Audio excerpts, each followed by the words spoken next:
Warahmatullahi wabarakatuh. Bismillahirrahmanirrahim. Alhamdulillahi rabbil alamin. Wassalatu wassalamu ala asyrafil anbiya'i wal mursalin wa ala alihi wa sahbihi ajma'in. Qala rabbi syrah li sadri wa yassir li amri wahlul 'uqdatan min lisani yafqahu qawli. Rabbi yassir wa la tu'assir ya karim. Ya muallimal hikmah, 'allimni ma jahiltu wa zakkirni ma nusitu. Wa la hawla wa la quwwata illa billahil aliyyil azim. Alhamdulillah, kita bersyukur pada Allah Subhanahu wa taala kerana pada malam ini sekali lagi kita dapat bertemu setelah beberapa lama masa. InsyaAllah pada malam ini kita akan meneruskan pengajian ataupun muzakarah perbincangan kitab yang saya akan baca, iaitulah berhubung dengan khuluquna, iaitulah akhlak kami. Kita semua sedia maklum bahawa perkara akhlak, budi pekerti, tingkah laku, perangai yang baik itu adalah satu tuntutan dalam agama kita. Maka pengutusan Nabi kita Muhammad sallallahu alaihi wasallam bukan hanya sekadar mengeluarkan manusia daripada kegelapan pemikiran, pahaman akidah yang sesat, penyembahan mensyirikkan Allah Taala kepada mentauhidkan Allah Subhanahu wa taala. Juga pengutusan baginda Rasulullah sallallahu alaihi wasallam juga ialah membimbing, diutuskan untuk menyempurnakan, untuk memperbaiki akhlak-akhlak yang jahiliah, akhlak-akhlak yang jauh bertentangan dengan akhlak-akhlak Islam. Maka dalam kitab ini pengarang menyebutkan sebagai muqaddimah pendahuluan, maka aku mempersembahkan di dalam risalah ini yang mengandungi akhlak-akhlak yang agung dan sifat-sifat yang mulia, iaitu akhlak-akhlak dan sifat-sifat seorang mukmin, seorang yang beriman, yang kukuh keimanannya. Kerana iman itu adalah apa yang tetap di hati. Ma waqara fil qalbi. Iman itu sesuatu yang tetap dalam hati kita, keyakinan yang tak berubah-ubah, keyakinan yang jitu, yang padu, tidak berubah, dan dibenarkan apa yang diyakini itu dengan tindakan dan amalan. Ma waqara fil qalbi wa saddaqahul amal. Jadi iman itu apa yang kita yakin dalam hati dan kita buktikan apa yang kita yakin itu dengan tindakan dan amalan. Maka setengah daripada natijah ataupun buah hasil yang timbul, yang terbit daripada iman yang benar pada Allah Taala ialah akhlak yang mulia. Selain daripada ketaatan, pengabdian diri kita dalam menjunjung perintah Allah Ta'ala, membuat apa yang disuruh dan meninggalkan apa yang dilarang, termasuk juga buah ataupun thamaratul iman. Buah hasil daripada iman itu ialah akan lahirnya satu akhlak yang mulia, akhlak pribadi yang baik. Iman itu adalah keupayaan. Sebab itu kalau kita lihat dalam beberapa setengah hadis yang menghubung kaitkan soal iman tentang akhlak, soal iman dengan akhlak. Antara lain Nabi baginda sallallahu alaihi wasallam bersabda, fa innal haya'a minal iman.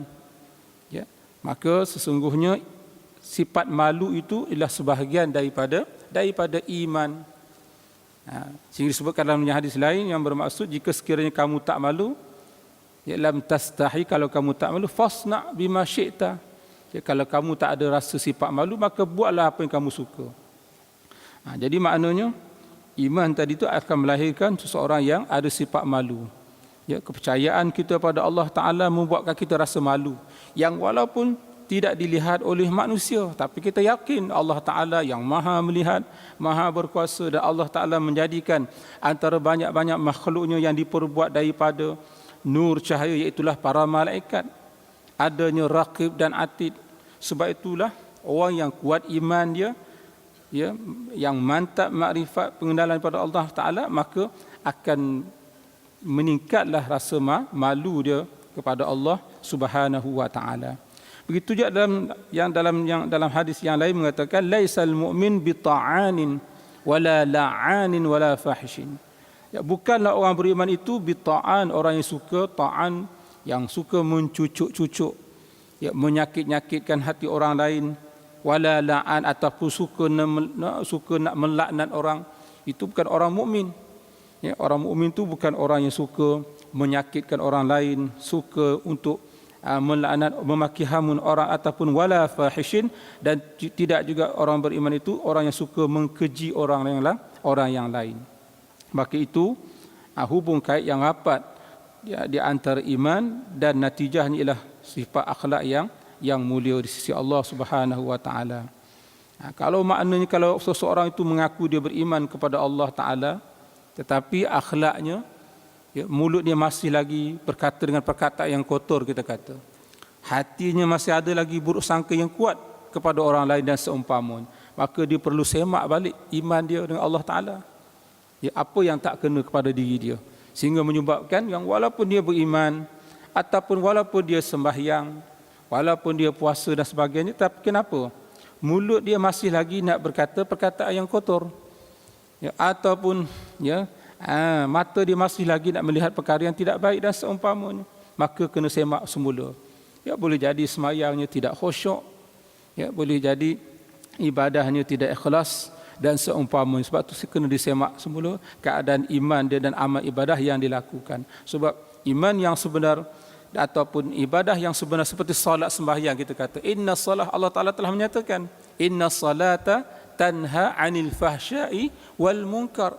Sesungguhnya sembahyang itu boleh mencegah daripada perbuatan yang keji, fahsyak dan juga perbuatan yang mungkar. Jadi kalau sekiranya sembahyang juga tapi masih lagi buat perkara mungkar, buat perkara keji, maka sembahyang itu ada masalah. Ya, sembahyang yang dilakukan itu ada masalah, perlu disemak balik. Boleh jadi wuduk dia tak betul, ya, boleh jadi wuduk dia tak kena. Ya, bermula daripada wuduk lagi, ataupun dia qada hajatnya cara yang tak betul, yang tak sebenar, ataupun sembahyang dia tidak sempurna dengan tidak ada tamak ninah dan seumpamanya. Maka sebab itu kita kena lihat semula ibadah yang kita lakukan. Kerana apa juga ibadah yang kalau kita buat dengan betul, iman yang sahih, yang benar, dia akan menatijahkan akhlak yang baik. Ya, mulut tidak bercakap melainkan yang baik-baik. Ya, mata tidak melihat melainkan dengan pandangan yang diizinkan. Ya, telinga tidak mendengar melainkan pendengaran yang diharuskan dan seumpamanya. Jadi pentingnya, ya, tentang keimanan kepada Allah Subhanahu wa taala. Iman itu adalah keupayaan untuk meninggalkan. Iman itu ialah keupayaan untuk meninggalkan sifat-sifat yang keji. Takhalli. Ya, takhalli maknanya kita cuba membersihkan diri kita daripada sifat-sifat yang tidak baik. Dia dalam hidup kita ni dua perkara ni dia senantiasa berlaku. Proses ni berlaku dalam kehidupan kita. Iaitulah takhalli, usaha kita untuk kalau bahasa yang mudahnya ialah cuba kita mengurangkan tabiat yang tak baik dalam diri kita ni. Suka bercakap banyak umpamanya, kita cuba tukar. Kita cuba slowkan sikit. Ya, suka buang masa, kita cuba adjust, cuba kita baiki balik supaya kita manfaatkan masa itu. Itu takhalli dipanggil. Ya, kita cuba sedaya upaya kita untuk meninggalkan, mengurangkan, ya, perbuatan yang tidak baik, yang ada tabiat yang tak baik pada diri kita, dan dalam masa sama pula dan menghiasi diri dengan sifat-sifat yang mulia yang dipanggil tahalli. Ya, ini dua istilah dalam proses kita nak mendekatkan diri pada Allah Ta'ala, dalam proses kita nak membaikkan diri kita pada Allah Ta'ala, ni dua proses, iaitulah takhalli dan juga tahalli. Proses yang pertama, kita bersihkan diri kita daripada perkara-perkara yang tidak baik. Apa jugalah perkataan, kalau dalam kitab, ya, dalam kitab penawar bagi hati, 7 anggota ni perlu dijaga. Mata, telinga, tangan, itu sebagai proses dipanggil proses takhalli. Bersihkan pandangan mata kita, tangan, kaki dan sebagainya. Sebab 7 anggota zahir ni dia memberi kesan, impak kepada hati. Bila mata kita biarkan mandang sepandang-pandangnya tanpa kita batas, maka dia akan memberi kesan kepada hati kita. Begitu juga pendengaran kita. Kita dengar sedengar-dengarnya tanpa kita tapis, maka apa yang kita dengar itu dia boleh kesan kepada hati kita. Ibarat macam mana tuan-tuan? Rumah kita ada pintu, ada tingkap dan sebagainya. Kita tak tutup rumah kita, umpama kita kata. Ya. Apa akan jadi rumah kita bila rumah kita tidak dikunci, tingkap tidak ditutup dan sebagainya? Sudah tentu akan dimasuki orang ataupun dimasuki oleh benda-benda seumpamanya, benda-benda lain. Maka begitulah, kalau kita lepaskan saja 7 anggota zahir kita ni, baik tangan, kaki, faras, kemaluan sebagainya, tanpa kita jaga dia, maka akan masuklah benda-benda tak baik itu ke dalam hati kita. Sebab itulah di awal-awal dalam kitab Penawar Bagi Hati mengajak kita sebagai orang Islam awam, sebagai kita ni, supaya cubalah jaga anggota yang 7 yang zahir ini. Sebagai usaha takhliyah, bersihkan diri kita. Ya, ini pun Masya Allah kalau kita boleh buat, Masya Allah, ya, bukan senang. Ya. Sebab suasana yang ada di sekeliling kita ni, suasana yang Masya Allah, tuan-tuan kita semua sedia maklum. Ya. Kita nak pandang, nak lemparkan pandangan pendengaran, macam-macam yang kita dengar, macam-macam yang kita lihat.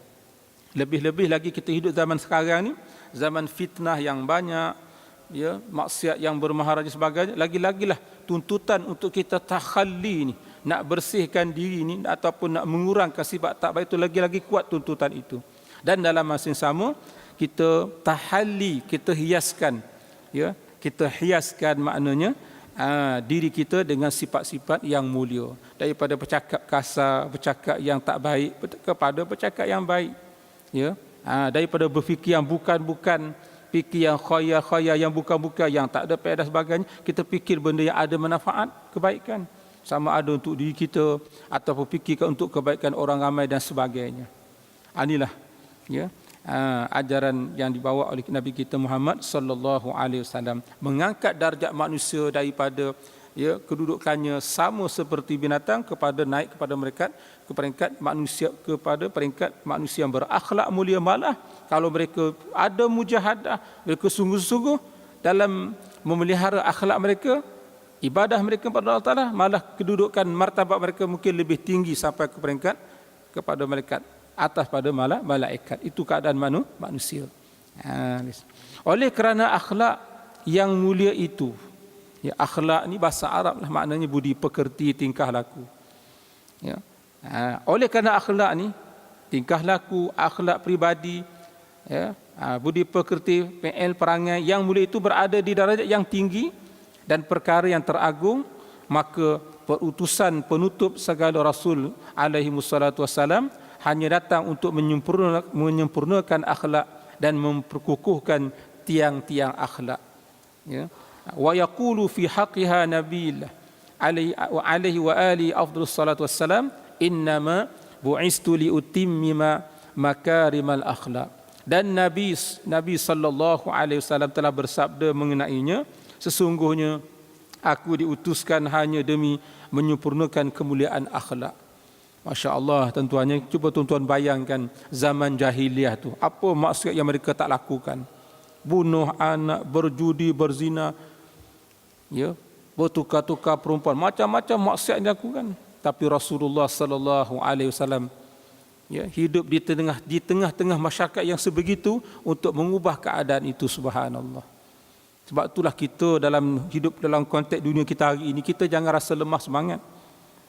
Ya, kalau nak banding kita lah, ya, kita ni alhamdulillah masih ada lagi insan, masih lagi manusia-manusia, remaja-remaja, pemuda-pemuda yang masih berakhlak lagi.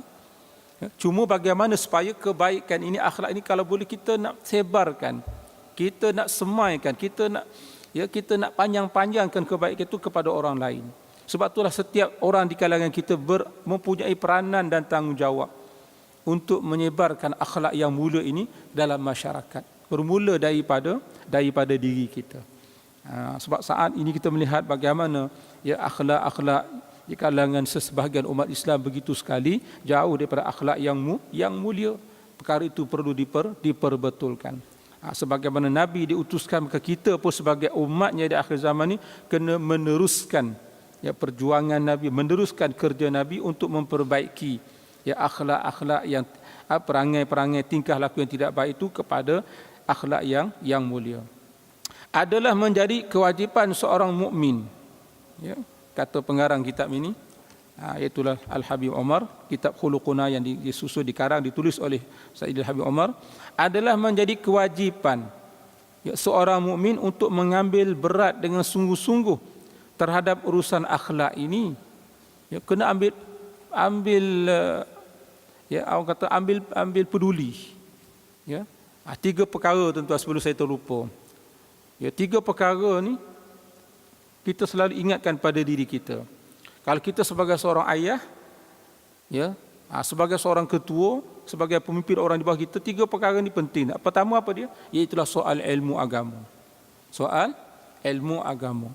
Ini penting sangat tuan-tuan. Ya, ilmu agama 3 yang asas.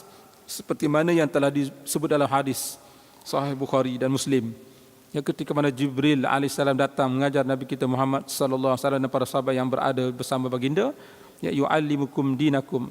Malaikat Jibril datang mengajar kamu 3 perkara. Itulah tentang iman, Islam dan ihsan. Ini mesti wajib. Ya, pesan kepada anak-anak kita. Ya, wahai anak, kamu pergilah belajar di mana-mana. Ya, bekerjalah di mana-mana, silakan, tetapi jangan tinggal. Yang pertama soal ilmu.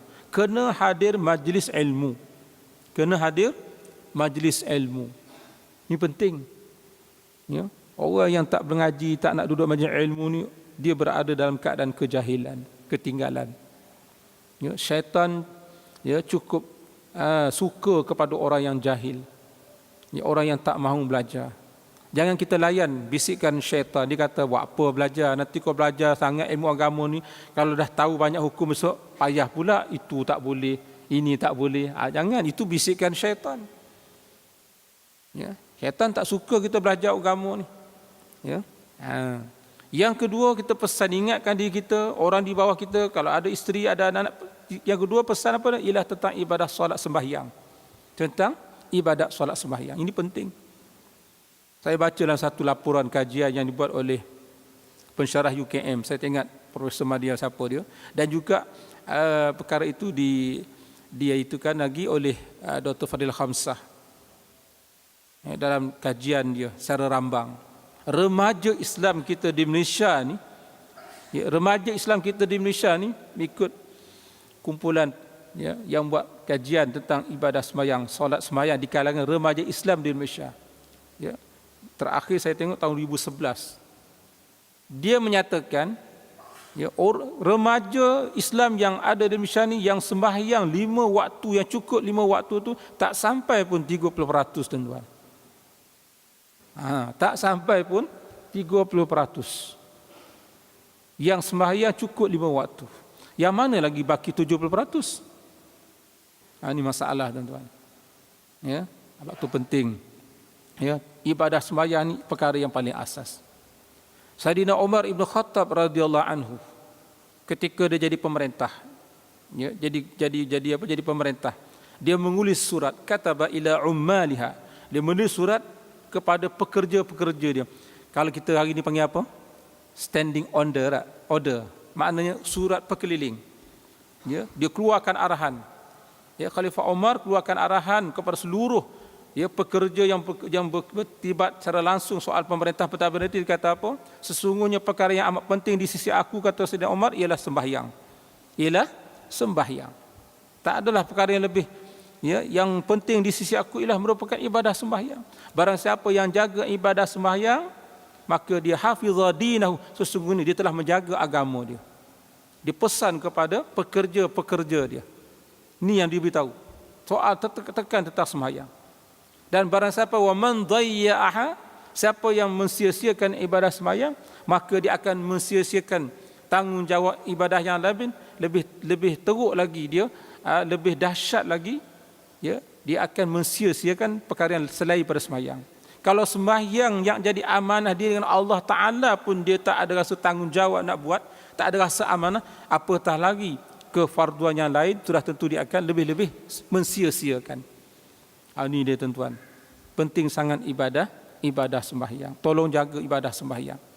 Ya, sibuk macam mana pun, ya, beraktiviti ke, berapa buat kerja buat pun sembahyang jangan tinggal. Sehingga kan ketika mana malam dia ditikam, Khalifah Umar Abdul Aziz disebut diriwayatkan diceritakan malam dia kena tikam. Saya tak pasti tikaman di mana ya. Ya, darah mengalir keluar. Sehingga papah masuk ke dalam bilik Khalifah Umar Ibn Khattab radhiyallahu an. Lalu para sahabat yang lain memberitahu, tolong jangan kacau, jangan ganggu. La tuz'ijuhu bi syai'in illa bis salah. Jangan kamu ganggu khalifah yang sedang berehat. Dia ditikam malam itu. Subhanallah. Ya, jangan kamu la tuz'ijuhu bi syai'in illa bis salah. Jangan kamu ganggu khalifah, jangan kamu ganggu Amirul Mukminin dengan sesuatu melainkan dengan sembahyang. Mana ingatkan dia tentang sembahyang. Betul. Bila keesokan paginya dikejutkan, diberitahu as-salah, as-salah. Orang lain tak pandai, ada satu orang beritahu dia, mengingatkan khalifah, as-salah, as-salah, sembahyang khalifah, as-salah, as-salah ya Amirul Mukminin. Subhanallah. Tengok ya bagaimana prihatinnya seorang pemerintah, pemimpin mengenai ibadah sembahyang. Itu penting sangat tuan-tuannya. Kita kena jagalah ya soal ibadah sembahyang. Orang hari ini minta maaf saya cakap ya, mudah sangat meninggalkan ibadah sembahyang. Kadang-kadang tak ada rasa apa pun. Ya, muka dia selamba, tak ada apa. La ilaha illallah ya. Sedangkan sembahyang ni maklumun minad din bidarurah. Sembahyang tu benda yang dipahami, dimengerti, semua orang tahu tentang kewajipan ibadah sembahyang. Dua. Yang ketiga, kita pesan kepada, ingatkan diri kita dan ingatkan kepada anak-anak kita, belajarlah di mana pun, cari rezeki lah, tapi jangan tiga perkara ni. Pertama, ilmu, hadirkan diri menjadi ilmu. Yang kedua, soal sembahyang jangan tinggal, dan yang ketiga soal akhlak. Soal akhlak. Jagalah budi pekerti kita. Ya, lebih-lebih lagi kita sama-sama orang beriman ini.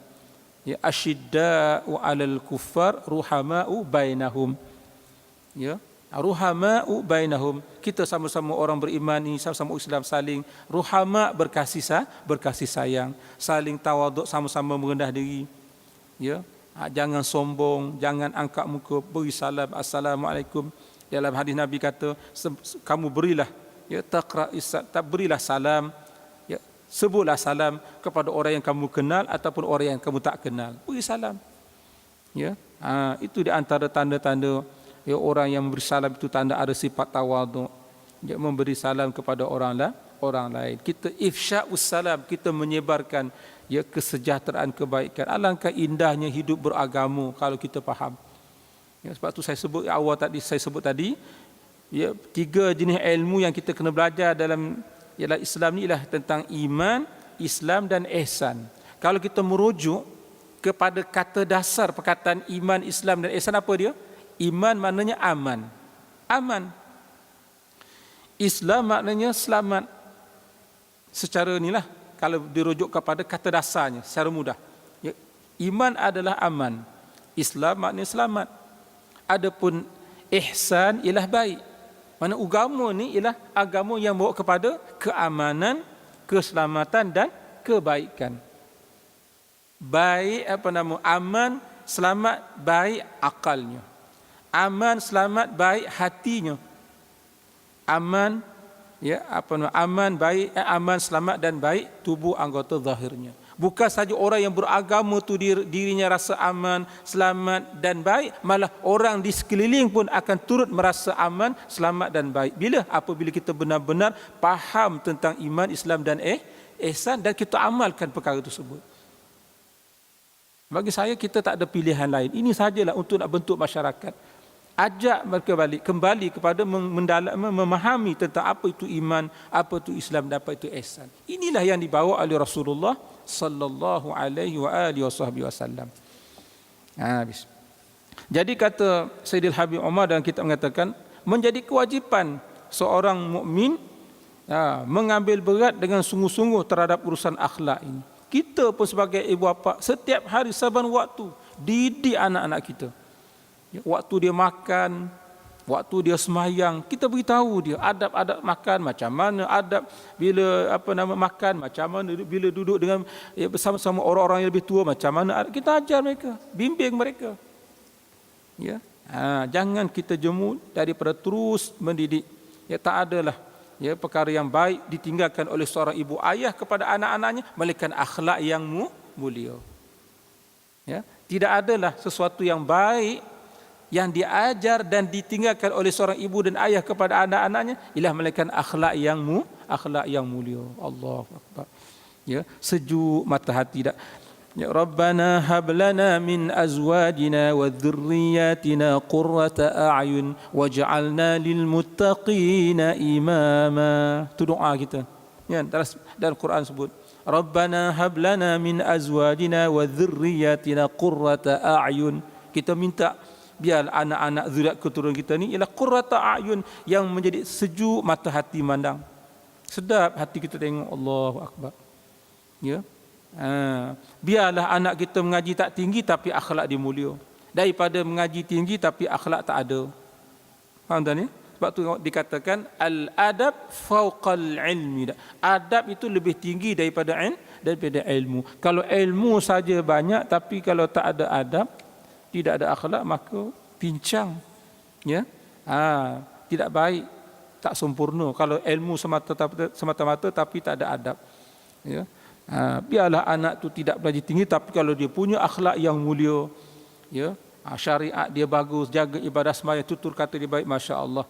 Dan tak adalah tuan-tuan, selalu saya sebut, ya, tak adalah bagi kita sebagai ibu bapa ni, tak adalah harta benda yang cukup berharga bagi kita seorang ibu dan ayah melainkan anak-anak yang soleh dan solehah. Ada lagi tuan-tuan harta yang lebih berharga? Tak ada.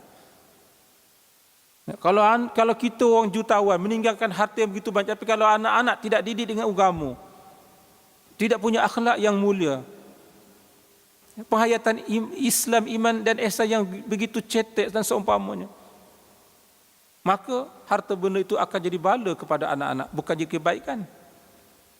Ya, sebab tu saya katakan tidak adalah harta yang amat berharga bagi seorang ibu dan ayah melainkan anak-anak yang saleh dan salihah.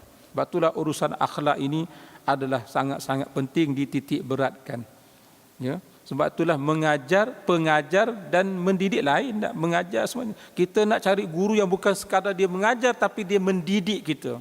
Hari ini mengajar tu ramai.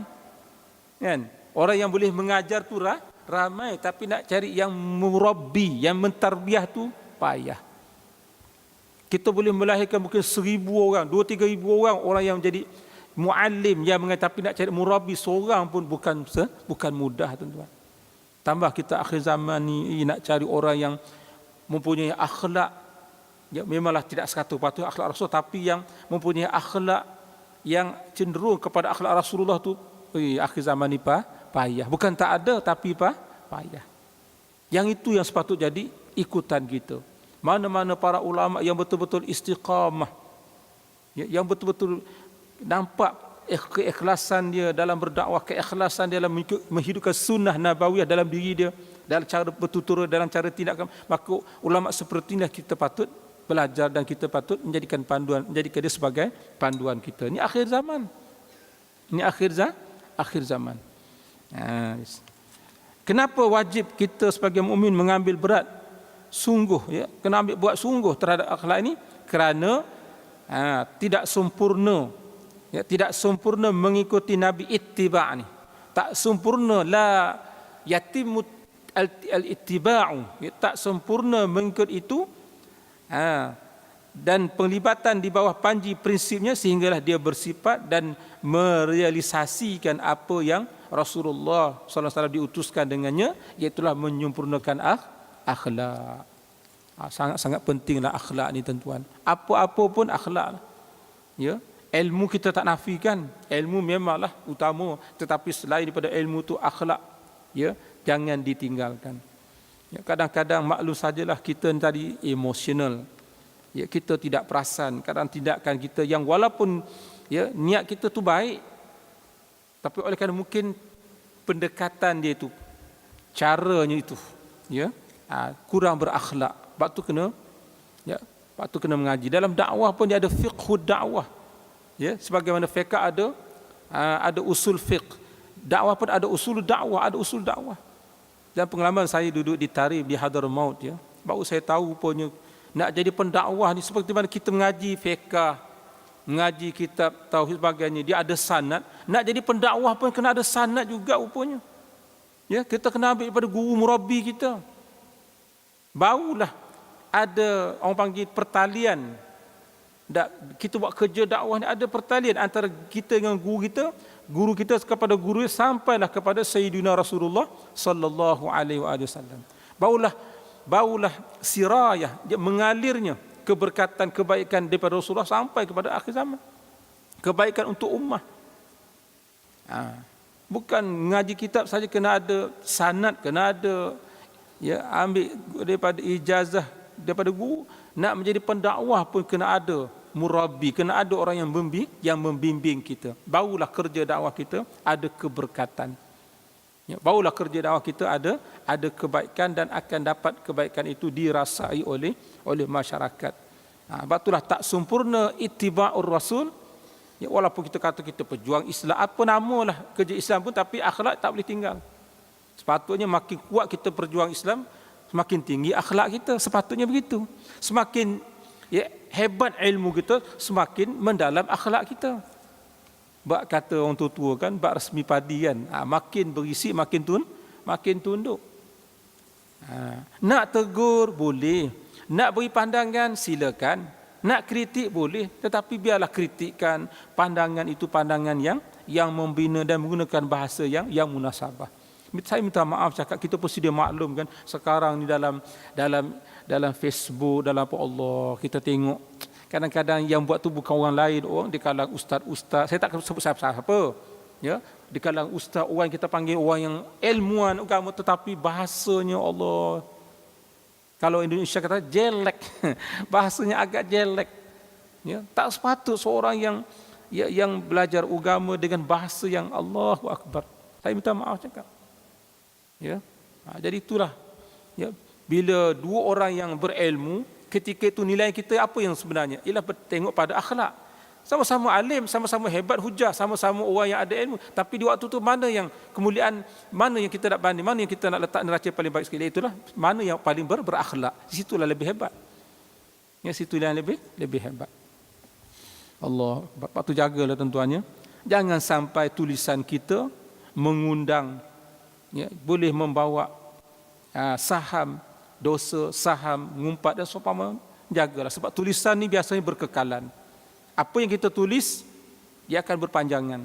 Ni kalau saya bercakap ni, lepas ni hilanglah daripada ingatan dunia. Tapi kalau kita tulis, benda tu orang akan baca. Orang akan rakam, orang akan apa dipanggil? Orang akan ambil catatan, orang akan ambil sebagai bukti dan seumpamanya. Sebab tu kena berhati-hatilah.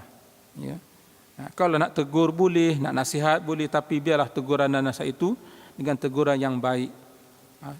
Seperti yang saya katakan tadilah, kadang-kadang kita terlampau emosional, terlampau ikut, terlampau rakus ataupun terlampau berhawa nafsu, kadang-kadang kita lupa dengan perkataan kita yang tidak sesuai untuk kita ungkapkan ataupun kita tuliskan. Jadi itulah, tak sempurna ittiba melainkan mesti dengan akhlak. Itu poin penting malam ni, ambil tuan-tuan ya. Tak sempurna kita ikut apa jejak langkah Rasulullah melainkan mesti sempurna akhlak.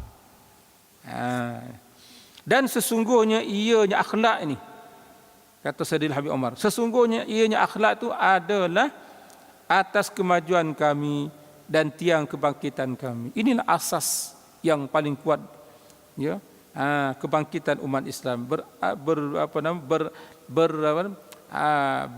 berakar ataupun berpijak ataupun berasaskan kepada akhlak yang mulia. Kata syair, wa innamal umamul akhlaqu ma baqiyat fa inhum zahabat akhlaquhum zahabu. Dan sesungguhnya sekalian umat akan kekal selama mana mereka berakhlak. Maka jikalau hilang akhlak mereka, maka binasalah mereka itu. Hebatnya satu bangsa kaum itu ialah kerana akhlak mereka. Bukan hanya melihat kepada bangunan kemajuan moden mencakar langit semata-mata, tetapi lihat kepada akhlak penduduk, akhlak rakyat itu bagaimana. Tuan-tuan, kalau tuan-tuan pernah pergi di Tarim, ya, di Hadramaut, sana kalau tuan-tuan pergi nak bandingkan tempat kita ni, Allah, jauh di segi pembangunan fizikal ni, pembangunan di segi ni, jauh. Sana tak ada bangunan bercakar langit. Habis-habis tinggi pun 4 tingkat, 3 tingkat je. Rumah bangunan dibuat daripada tanah lumpur campur dengan jerami buat. Ya, bukan dengan batu, bukan dengan simen dan sebagainya. Orang laki-laki sana pakai kain pelekat je, tuan-tuan. Orang laki-laki sana pakai kain pelekat je. Baik dia doktor, baik dia lawyer ke, baik siapa, dia pakai pelekat. Subhanallah. Ya, lain suasana dia, tuan-tuan. Ya, tapi kenapa orang masih datang juga?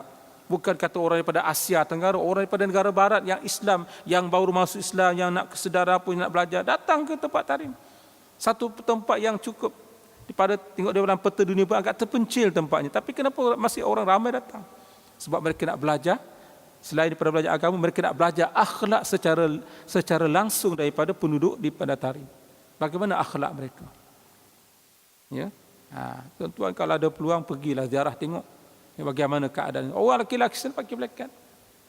Ya, rupanya yang kita pakai kain pelekat hari ini boleh jadi kita ambil daripada di sana. Yang ambil daripada sana cara pemakaian kain pelekat ini. Ini katakan bila akhlak ada pada satu bangsa itu, walaupun tak hebat di segi bangunan secara zahiri lahiriahnya, tapi kalau punya akhlak, Masya Allah, dia tetap akan kekal. Ya, dia akan jadi hebatlah. Kena jagalah akhlak. Ya. Innakum la tasa'una an-nas bi amwalikum. Ya. Sesungguhnya kamu tidak boleh mengaburi mata manusia dengan harta benda kamu. Ya. Walakin yasa'uhum minkum bastul wajhi wa husnul khuluq.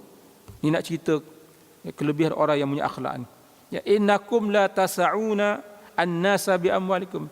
Ya, sesungguhnya kamu tidak boleh mengaburi, ya, nak pukau, nak mengaburi pandangan mata manusia dengan sebab harta benda kamu. Ya, apa yang dipesan ini memang berlaku. Memanglah kita hari ini, tuan-tuan, ya, salah satu cara kita nak pancing orang dengan harta benda lah. Belanja dia makan, lama-lama hati kita pancing tak. Cara kita nak tackle, kita nak dapat orang tu nak kepada kita gunakan harta. Ya, la innakum la tas'una an-nasa bi amwalikum walakin, tetapi yasa'uhum minkum bastul wajhi, tetapi naklah kamu usahakan kepada manusia itu apa dia, bastul wajhi, dengan wajah yang baik, ya, dengan senyuman, dengan muka yang manis, bastul wajhi, ya, wa husnul khuluqi, dan baik akhlak. Ya, walaupun kita tidak ada harta, tapi oleh kerana kita punya hubungan kita baik dengan masyarakat, muka yang manis, ya, sopan santun, menghormati orang yang lebih tua, maka itu sudah cukup untuk menawan hati orang yang melihat. Cuba tengok anak kita, tuan-tuan, kalau pergi ke masjid, ya, dia buat khidmat, kerja baik, orang akan bercakap anak siapa tu, kan? Masya Allah, baiknya dia, kalau dikenui kendara, rajin, ringan tangan sebagainya. Ini Masya Allah, ini akhlak. Orang tertawan, orang rasa senang hati melihat dengan akhlak yang mulia. Cakap tutur kata pun jaga dan seumpamanya. Tawan hati manusia dengan akhlak yang mulia dan muka yang manis. Psikologi dah. Tawan hati manusia dengan akhlak yang mulia dan bastul wajhi, muka yang manis, ya, senyuman kita bukan dengan harta semata-mata. Itu yang paling penting tentang masalah akhlak. Sikit lagi, tuan-tuan, ya. Aku telah mengumpulkan akhlak-akhlak yang mulia ini dan sifat-sifat yang agung dan menyajikannya satu demi satu supaya menjadi peringatan bagi yang wajib untuk kami menuntut diri kami dengannya. Ya. Sebab akhlak ni sangat-sangat pentinglah, tuan-tuan. Asy-Syahid Dr. Ramadan Al-Buti dalam kitabnya Kaifa Hakadha Nad'u Ilal Islam. Ya, baru ni kitab itu didaurahkan di hotel di Palma dekat Ampang. Ya, 2 hari. Kita buat diskusi kitab ini. Hakadha Nad'u Ilal Islam. Asy-Syahid Dr. Ramadan Al-Buti. Dan alhamdulillah semasa saya di Tarim saya sempat belajar kitab di khatam mengaji. Ya, beginilah cara kita mengajak manusia kepada Islam. Rupanya orang-orang kafir musyrikin di Makkah khususnya, mereka itu sebahagiannya yang masuk Islam itu sebab apa? Apa yang menyebabkan mereka masuk Islam? Kerana apa? Kerana tidak bukan kerana tertarik dengan akhlak yang ditunjukkan oleh Rasulullah sallallahu alaihi wasallam dan ditunjukkan oleh para sahabat radhiyallahu taala anhum ajma'in. Dengan akhlak sudah mampu mencairkan hati orang-orang yang bukan Islam sehingga mereka minat nak masuk Islam. Kita hari ini tuan-tuan, termasuk saya lah, cuba tanya diri kita masing. Daripada kita lahir sampai dah malam ni berapa orang yang orang bukan Islam masuk Islam di tangan kita tuan-tuan? Cuba tanya diri kita masing-masing tuan. Berapa orang yang bukan Islam yang masuk Islam di tangan kita? Allahu Akbar. Ya. Adapun mereka-mereka yang masya-Allah yang punya akhlak yang karimah, akhlak yang mulia, yang baik. Ya. Baru-baru ni saya tengok dalam Facebook Habib Ali, ya, Habib Ali Jifri. Dia pergi jumpa sendiri dengan di Denmark, kalau tak salah, penulis karikatur kan, yang melukiskan tentang Rasulullah sallallahu alaihi wasallam. Dia pergi jumpa sendiri. Ya, di saat ketika mana umat Islam bangkit, dia di seluruh protes, tak suka, ya. Ada yang kata bunuh saja, macam-macam lah. Tapi Habib Ali juga dakwah dia. Pergi jumpa sendiri dengan karikatur ni, perempuan ni dekat Denmark kalau tak silapnya. Kan? Dia jumpa sendiri. Sehingga dia pun terpegun melihat Habib Ali Jifri dengan pakaian jubah dia serban dengan janggut tebal sebagainya, tapi dengan cara percakapan yang cukup lembut. Ya. Ini cara kita nak berdakwah. Subhanallah. Ya. Kadang-kadang orang bukan Islam dia tertarik dengan Islam dengan akhlak. Ya. Bukan dengan sebab kata-kata semata-mata, tapi dengan akhlak, budi pekerti, akhlak yang mulia. Sebab itulah penting kita menjaga akhlak yang mulia. Berkumpul kerananya dan berjanji untuk beramal dengannya. Dan setiap daripada akhlak ini mempunyai penjelasan yang panjang dan terdapat juga motivasi baginya. Akhlak yang mulia di dalam Al-Quran dan hadis yang mulia. Sebab itulah, ya, Sayyidatina Aisyah, kita pasti dia maklum hadis ini bagaimana disebutkan kana khuluquhul Quran. Ketika ditanya kepada Sayyidatina Aisyah radhiyallahu taala anha, ya, akhbirini, ya, seorang bertanya, Aisyah, cuba kau ceritakan kepada aku bagaimana, ya, akhlaknya Rasulullah sallallahu alaihi wasallam. Ya, telah bertanya, qala ataitu Aisyah faqultu ya ummal mukminin. Ya, wahai ya Aisyah, wahai ibu sekalian orang mukmin, akhbirini bi khuluqi Rasul. Khabarkan kepada aku bagaimana akhlak Rasulullah. Qalat, kata Aisyah, kana khuluqul Quran, adalah akhlaknya Al-Quran. Ama taqra'ul Quran, adakah kamu tak baca Quran? Sayyidina Aisyah tanya kepada orang yang bertanya tentang akhlak Rasulullah. Wa man takhallaqa bi awamiril Quran aw nawahihi kana ahsanun nas khuluqa. Barang siapa yang berakhlak, mana menjunjung perintah Al-Quran, apa je perintah daripada Allah Taala, Quran itu dia sanjung, dia lakukan, dan nawahi, dan dia tinggalkan apa yang dilarang oleh Allah Taala melalui ayat Quran itu, maka dia adalah sebaik-baik manusia yang mempunyai akhlak yang mulia. Sebab itulah makna Quran itu dan hadis itu merupakan sumber yang asas bagaimana untuk kita dapat mengambil, ya, pengajaran akhlak yang terdapat dalam Quran dan hadis-hadis Nabi sallallahu alaihi wasallam. Niat kami di sini seperti yang telah kami katakan adalah hanya untuk memberi peringatan. Ya. Pendakwah ni, ustaz ke siapa-siapa, dia tanggungjawab dia hanya memberi peringatan. Ya. Alaina bil bulugh wa 'ala Allah bil futuh. Allah kepada atas kita ni tanggungjawab kita menyampaikan, terpulang pada Allah Taala yang nak buka pintu hati siapa yang Allah Taala kehendaki. Ya. Memberikan peringatan, dan moga-moga akan adanya peluang untuk membicarakan setiap satu daripadanya dengan lebih terperinci, insya-Allah lah, ya, di masa akan datang. Dan kaum muslimin pada masa ini, sikit lagi tuan, 5 minit insya-Allah. Dan kaum muslimin pada masa ini setelah mantap akidah mereka. Jadi apa-apa pun akidah itu sebagai asas mesti dah. Ya. Kemantapan akidah, ya, pegangan keyakinan kita biar betul. Sangat berhajat untuk berpegang teguh kepada akhlak-akhlak yang mulia dan nilai-nilai yang tinggi, yang mana ini merupakan sebab kepada pemantapan akidah. Tidak kira sama ada mereka itu adalah orang alim dalam bidangnya. Setiap orang mesti kena ambil peranan dan ambil peduli tentang masalah akhlak ini. Sama ada orang alim dalam bidangnya ataupun seorang pencipta, pereka di dalam perindustriannya, atau seorang hakim dalam penghukuman dia, dan seorang peniaga di dalam perniagaan, semuanya berakhlak. Berakhlak dalam perniagaan, berakhlak dalam undang-undang, berakhlak dalam apa juga perkara. Dan seorang pekerja dalam pekerjaannya, dan setiap seorang daripada mereka ketika bersama dengan Tuhannya, ketika bersama dengan saudaranya, dan ketika dia seorang diri. Mana akhlak tu akan datang dibahas satu persatu. Mana akhlak yang pertama, akhlak kita dengan Allah Ta'ala. Akhlak yang kedua ialah akhlak sesama kita, manusia. Dan yang ketiga ialah akhlak kita ketika kita berseorangan diri. Bagaimana? InsyaAllah, jika dipanjangkan umur, di bulan akan datang, kita akan bahas satu persatu bagaimana akhlak kita dengan Allah, dengan Tuhan kita. Yang keduanya bagaimana akhlak kita sesama manusia. Dan yang ketiganya bagaimana akhlak kita ketika kita bersendirian. Wallahu a'lam, mudah-mudahan insya-Allah ada kebaikan kepada kita bersama. Aku qauli hadza wa astaghfirullahal azim li wa lakum. Wassalamualaikum warahmatullahi wabarakatuh. Bismillahirrahmanirrahim. Alhamdulillahirabbil alamin.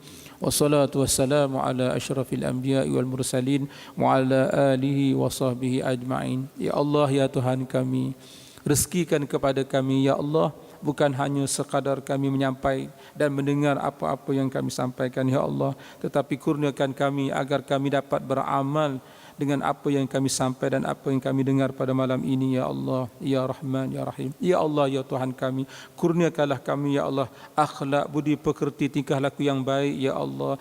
Wahai Tuhan yang mengubah segala keadaan, ubahkanlah keadaan kami ini ya Allah kepada keadaan yang lebih baik daripada yang sebelumnya ya Allah, ya Rahman, ya Rahim. Ya Allah, ya Tuhan kami, sesungguhnya kami hidup di akhir zaman, di zaman di mana fitnah yang banyak dan maksiat yang bermaharajalela ya Allah. Ya Allah, ya Tuhan kami, dengan ilmu semata-mata tidak mencukupi ya Allah.